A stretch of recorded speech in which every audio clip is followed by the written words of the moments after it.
કેમ છો મિત્રો? આજે ટ્રાઇસેપ્સનું વર્કઆઉટ ઉપર વાત કરશું આપણે.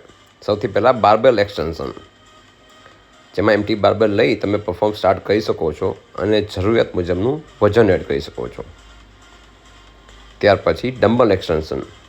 આ વર્કઆઉટ પણ તમે સૌથી પહેલાં લઈ શકો છો, જેમાં નાના ડમ્બલથી ચાલુ કરી અને વજન વધારી શકો છો. ત્યારબાદ એના પછી આવે છે અલ્ટરનેટ ડમ્બલ એક્સટેન્શન, જે બંને હાથમાં તમે પરફોર્મ કરી શકો છો 1 by 1. પહેલાં રાઈટ હેન્ડથી, પછી લેફ્ટ હેન્ડથી. બોડી મૂવમેન્ટ ઝાઝું ન આવવું જોઈએ. ત્યારબાદ બેન્ચ ડીપ. આ તમે કોઈ પાડી અથવા આવી રીતે બેન્ચ લઈ તમે પરફોર્મ કરી શકો છો, જેનાથી બોડી તમારું સ્ટ્રેટ પરફોર્મ કરી શકે છે. લાસ્ટમાં આવે છે ડમ્બલ કિકબેક. આ એકદમ ધીરેથી અને આવી રીતે કોઈ ટેબલ અથવા પાડીનો સપોર્ટ લઈ અથવા તમે